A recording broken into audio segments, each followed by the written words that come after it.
This was the only shirt I had available this morning. I'm doing laundry in the. It's like a movie. It's a B-movie show. Urban exploration has always interested me. The concept of buildings that years or even decades ago were bustling with life and electricity and emotion are now empty and just sitting there could hold history that has been basically been sitting there, been left to the elements. Found footage movies have explored these topics for close to 20 years now. But in terms of actual horror movies, I can only think of a handful of films that have explored this. But Urbex is essentially the topic of today's movie, Do Not Enter, where we have a bunch of explorers called the Creepers exploring the Paragon Hotel. Now, we've actually talked about this movie before on the channel. Well, the trailer at least. We talked about the history of a mob accountant. I'll link the video below so you guys can talk about it. Honestly, there's not, sadly, no mob accounting history in this movie, which is kind of sad, actually. I was looking forward to that part of the movie because with like his literally the violent part of the mob is not something I love, but I love the behind the scenes stuff, like how they would spend their money, how they would make it, how they would actually clean it up and stuff like that. That stuff's really interesting to like me and my friends. My friend Andre is a huge fan of the Mafia series, and him and my other friend, um, Brandon, aka the Enigma Files, have been playing through the Mafia series. So if you want to go to his channel, I'll link that too, so you can go watch their playthrough of the Mafia games. They've started Mafia 3 right now, as of this recording. So you guys can go check that out as well. Anyway, the the Creepers, sorry about that, are investigating the Paragon Hotel. They want to find out more about the person who lived there and the person who ran it, and the disappearance of his wife, who had died years ago. However, they also get the attention of a so-called reporter who is also trying to follow the story. We find out later he's actually looking for his wife, who is the real reporter, and her assistant. Meanwhile, however, there is treachery afoot as the Scavengers, a rival Urbex group, who cares more about finding and stealing stuff, and I'm pretty sure two of them are meth heads because of how the way one reacts half the time. Like, guy put a bullet into a gun to play Russian roulette with himself and laughed about it is like really a psychotic lunatic and gives off meth head vibes, essentially. They're there to get the money. Apparently, there was a $3.5 million fortune in the place in old bills, like 70s, 80s bills. And the guy is just losing it, wanting to get the money. Like, he doesn't care what's happening around him. He just wants the money. He doesn't care. He's finding dead bodies. He's like, they encounter a giant monster. Doesn't matter. Speaking of the monster, they encounter this tall some bitch. And from what I've been researching, they just call him the Pale Man. That's all they call him in this movie. Like we had the Underman in the last review from Body Cam, and so I'm kind of sad actually. We went from the Underman to the Pale Man, and the Underman is like, you take from him, he takes from you. And this guy, we just have guy who's apparently invincible. And I'm like, that's not scary. And then you see the guy's face, and he is just ugly. He is an ugly motherfucker. However, when you finally get to more of the actual movie, it's not as brutal as you would expect. Like, the trailer builds it up as sort of supernatural in a way, but it's not really, but it also is. It's more satanic than supernatural. I mean, I guess the two intertwine in some cases, but in many cases they don't. In my mind anyway, I always put Satanism and supernatural and paranormal in their own categories. Paranormal, supernatural, they're the same category, but Satanism is always a different one. one. So it's weird when it comes to me. So I'm rambling. I'm sorry, but anyway, um, the scavengers encounter the creepers and they take the creepers hostage. They end up one of them, Rick, ends up getting just fucked up throughout the entire movie. He gets caught in a bear trap. He gets kicked like a couple of floors down and lives. I'm just like shocked when I saw that. It was just amazing. He gets like yeeted into a wall.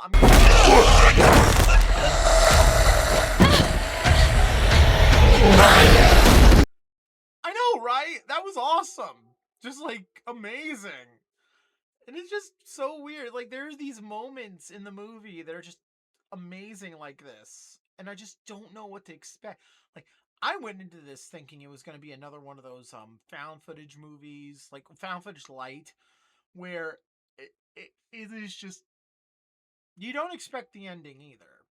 Like the review is going to be a little short today because one, it's not a bad movie. I've seen some Reddit reviews where it's like this is the worst thing ever. There are plot holes. It's bad, and like it's actually not the worst movie I've watched. Like let's face facts. Return to Silent Hill is the freaking the scale we're gonna have to use for the rest of the year.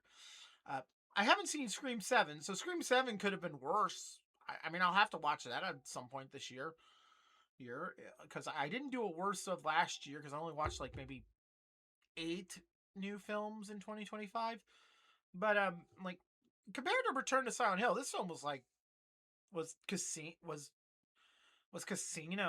That was it. This was good. It was actually good. Like I don't know if they shot it in an actual abandoned hotel casino, but it looked really good. Like production wise, it at least in terms of the production when you go down to the like set design.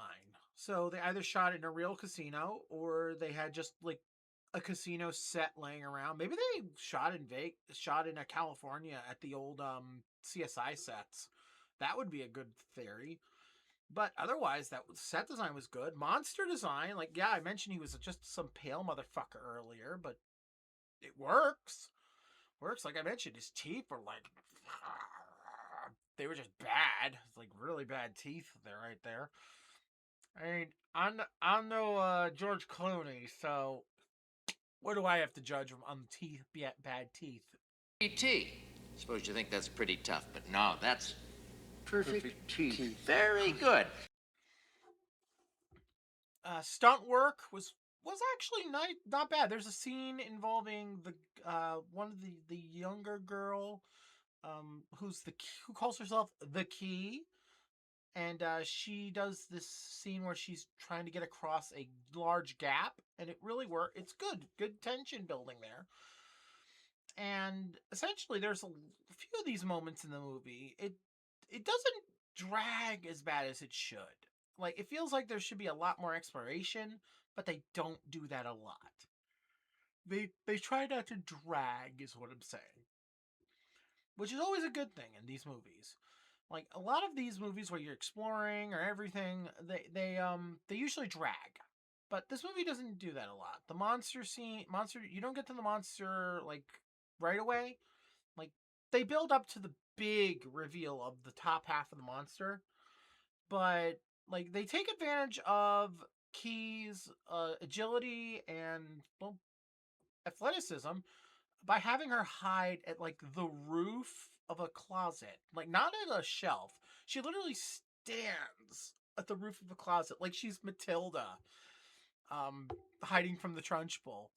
And it was an amazing scene actually. It was tense. That scene was actually very tense.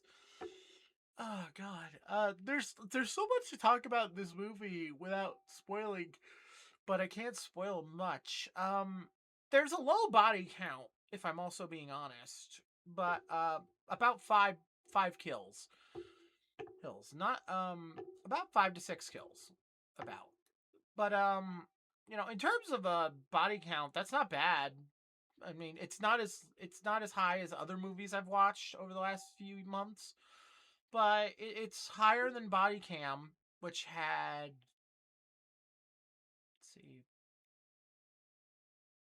let's see, hobo, lady hobo, baby hobo, cop, other hobo. Oh, about the broke down to about the same actually. Okay. I didn't see Scream 7 yet, so that could be the same amount. Well, it's about the same. Usually the body count's about the same, 5 to 6 bodies. Gore was pretty good in this movie. I can't talk about how the final half of the movie ends because I want everyone to see the final half. So I am going to give a recommendation for the movie. It's not bad. I wasn't bored. I liked the characters, which is always a nice thing because, like, at this point, like, likable people in a horror film is a rarity in some cases. At least it's not Malibu Horror Story, which wasn't in Malibu and was not a horror story. And it didn't end abruptly.